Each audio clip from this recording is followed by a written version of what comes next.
खूनी बस, मौत की आखिरी सवारी। धीमी काली रातें हमेशा से अपने अंदर कुछ न कुछ छुपाए रखती हैं। कुछ ऐसे रहस्य जिन्हें जानने की गलती किसी को नहीं करनी चाहिए। आज की कहानी ऐसे ही एक मौत की सवारी की है जिसे लोग खूनी बस कहते हैं। रात के 11:47 राजू और अजय अपने कॉलेज से लौट रहे थे। बारिश लगातार बढ़ती जा रही थी। सड़कें सूनी और हवा में एक अजीब सी ठंडक थी। अजय थोड़ा हंसकर बोला, लगता है आज पैदल ही मरना पड़ेगा। कोई गाड़ी मिलने से रही। राजू के फ़ोन में सिर्फ 3% बैटरी बची थी। वह घबराकर बोला, यार यह रास्ता ठीक नहीं है, कुछ तो गड़बड़ लग रहा है। तभी दूर अंधेरे में 2 पीली हेडलाइट्स चमकी। एक पुरानी जंग खाई बस गड़गड़ाती हुई उनकी तरफ आ रही थी। उसके ऊपर लिखा था रूट 13 अंतिम यात्रा।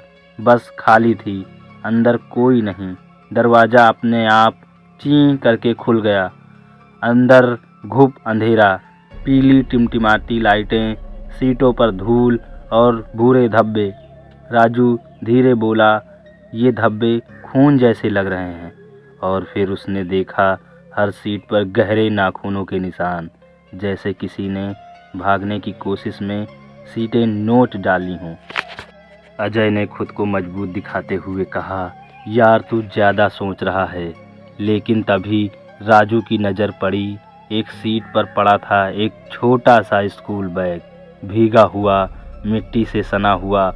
उस पर लिखा था राहुल कक्षा 8। अचानक बस का दरवाज़ा ज़ोर से धड़ाम करके बंद हुआ और बस ड्राइवर अपने आप चल पड़ी। राजू चिल्लाया, कोई है? कंडक्टर, ड्राइवर, कोई जवाब नहीं आया। बस की आखिरी सीट पर किसी ने धीमे से खांसा। अजय ने मुड़कर देखा, लेकिन सिर्फ अंधेरा। फिर एक परछाई धीरे से उठी। कद था इंसान जैसा, लेकिन चेहरा पूरी तरह काला। कोई नाक नहीं, कोई आंखें नहीं, सिर्फ एक गहरा घूमता हुआ काला धुआं। राजू डरकर फुसफुसाया, ये इंसान नहीं है। परछाई ने कदम बढ़ाए। हर कदम पर छन छन की आवाज़, जैसे लोहे की जंजीर घसीट रहा हो। परछाई बिल्कुल करीब आकर रुक गई। उसने सीट पर पड़ा स्कूल बैग उठाया और राजू के कान में झुककर बोली, वापस नहीं जा पाओगे। अजय कांपते हुए बोला, कौन हो तुम?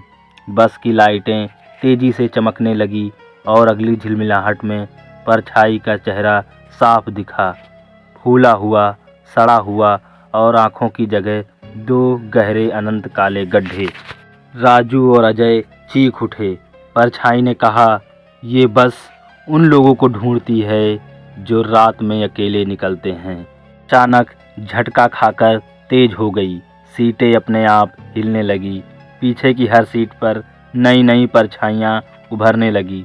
पुरुष, औरतें, बच्चे, सबके चेहरे पर वही काला धुआं। अजय ने ड्राइवर सीट की ओर दौड़ लगाई, लेकिन जैसे ही उसने स्टीयरिंग को छुआ, उंगलियां जल गई, जैसे लाल गर्म लोहे को पकड़ लिया हो। बस अब पहाड़ी सड़क की ओर मुड़ रही थी, एक ऐसी सड़क जहां नीचे सिर्फ गहरी अंधेरी खाई थी। राजू चिल्लाया, ये बस हमें मारना चाहती है। तभी स्पीकर से आवाज़ आई, अगला स्टॉप मौत है। पीछे खड़ी परछाइयाँ धीरे धीरे उनके करीब आने लगी। बस खाई के बिल्कुल किनारे थी। एक और मोड़ और सब खत्म। अजय ने टूटी हुई आवाज़ में कहा, राजू मुझे माफ़ करना भाई। राजू की आंखें भर आई। दोनों ने खिड़की तोड़ने की कोशिश की, लेकिन कांच पत्थर जैसा कठोर। परछाइयाँ अब उनके बिल्कुल पीछे खड़ी थी, सांसें ठंडी, चेहरे सिर्फ अड़े हुए। बस खाई की तरफ तेजी से बढ़ रही थी। एक आखिरी झटका, एक आखिरी मोड़ और सुबह लोगों ने पहाड़ी के पास ताजे टायर के निशान देखे, लेकिन बस कहीं नहीं थी। बस एक चीज़ मिली, एक छोटा बैग जिस पर लिखा था राहुल कक्षा 8 और बैग के अंदर 2 मोबाइल, राजू का और अजय का। लोग कहते हैं आज भी अगर उस रात के 12 बजे के बाद किसी सुनसान सड़क पर पीली लाइटों वाली कोई पुरानी बस दिखे तो प्लीज़ मत रुकना, क्योंकि हो सकता है वो बस नहीं, मौत की आखिरी सवारी हो।